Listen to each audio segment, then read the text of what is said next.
A fast food empire with 1,600 restaurants in 50 states, 5 foreign countries, with an annual revenue of in the neighborhood of $700 million. In a world where golden arches were more recognizable than some national flags, the unexpected downfall of McDonald's is a story many still grapple with. Once the unstoppable titan of the fast food industry, how did McDonald's stumble so profoundly?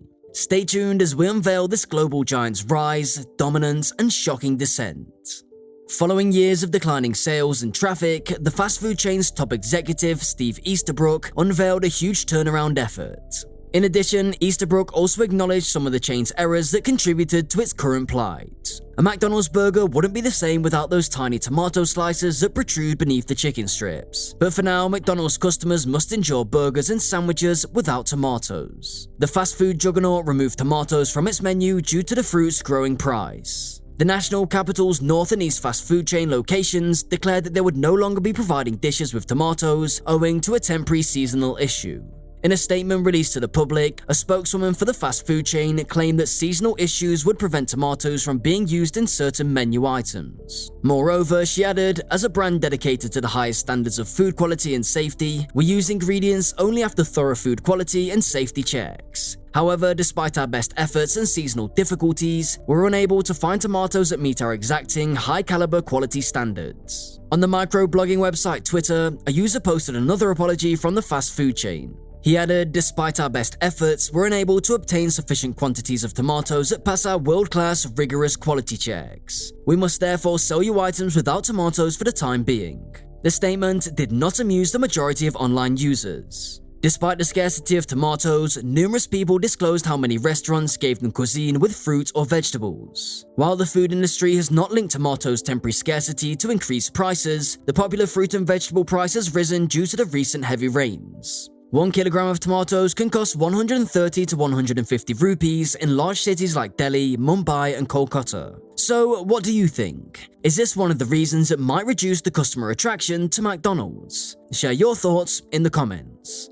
But apart from this, many more major reasons led to the decline of the fast food chain. Stay tuned to find out.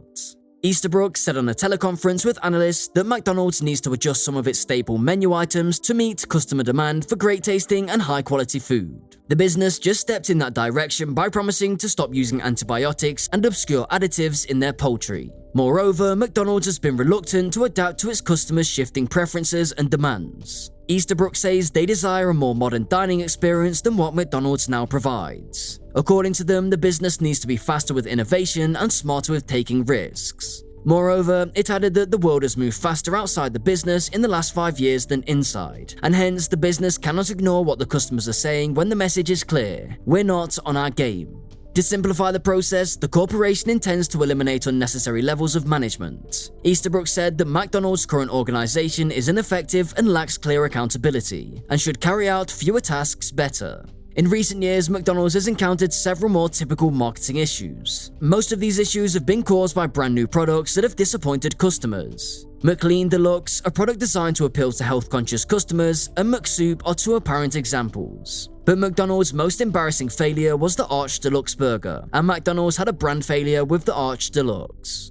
The goal was to have a beef patty burger that wasn't connected with kids and was marketed as a burger with the grown-up taste. The Arch Deluxe marketing campaign drove home the point by featuring numerous photos of children avoiding the ostensibly sophisticated product. So, is that a mistake made by the food chain? McDonald's Arch Premium Burger failed because people visit McDonald's for convenience rather than elegance. Making the Arch Premium Burger requires the use of brand new sauces, buns, and fresh lettuce. Moreover, the franchise partners could not use the Arch Deluxe since they did not have sufficient return on investment. Hence, knowing what to anticipate in advance contributes to this convenience. McDonald's restaurants may serve lamb burgers in India and gazpacho in Spain, but they are the same everywhere. Additionally, most customers who enter a McDonald's restaurant are prepared to place their order before getting to the counter. They don't want to be inundated with 1,000,001 different options for a hamburger, which is effectively the same thing.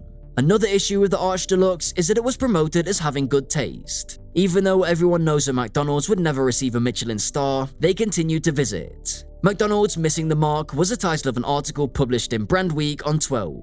Did you know that several countries have banned McDonald's? Does this include your country? What is the reason you cannot see the fast food outlets in your country? Let's see. You can seldom be more than 100 miles from a McDonald's in the United States. Because of this, it might surprise you that some nations don't even have one. But it's true that various factors, including political unrest and economic failure, have led to these countries' exclusion from the Golden Arches. Iran is an example. Western franchises like McDonald's have suffered collateral harm due to the hostile recent relations between the Middle Eastern nation and the United States. Since 1979, Iran hasn't had a set of Golden Arches. That hasn't stopped some from speculating that the chain might one day return though. McDonald's, Iran's version of McDonald's, has further complicated things. You won't believe what these well-known goods are referred to overseas. It should come as no surprise that North Korea strongly dislikes American companies, and McDonald's is no exception. However, the Telegraph claims that certain high-ranking North Korean officials have had McGoodies smuggled into the nation from South Korea for their use. Iceland, like Zimbabwe, experienced a severe economic downturn that destroyed McDonald's hopes in this island nation. In contrast to Zimbabwe, Iceland had a McDonald's in its capital city before the 2009 financial crisis. However, there are rumors that the Icelandic government wasn't all that pleased to have Happy Meals in the first place, because Iceland is a very health-conscious country.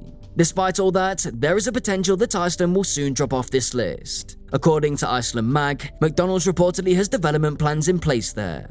So, what does this mean for the future of McDonald's? Will they be able to come back? The food chain uses certain strategies to rise. Let's see.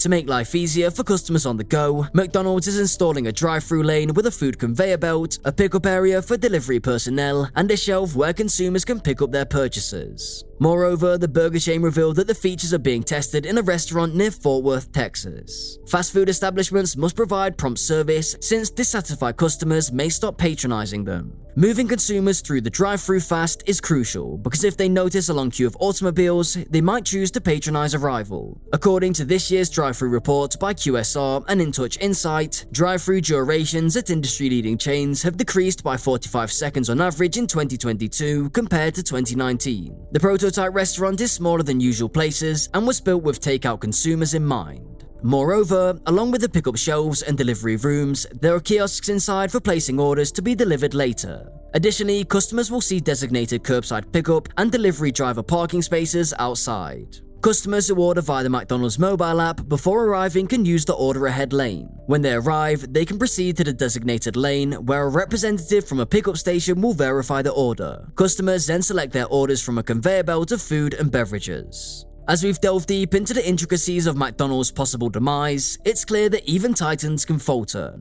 If you found this analysis intriguing, please give this video a thumbs up and share your thoughts on McDonald's situation in the comments below. Do you think there's a way back for them, or is this the final chapter in their storied history? And if you haven't already, don't forget to subscribe to our channel for more deep dives and analysis into the world of business and beyond.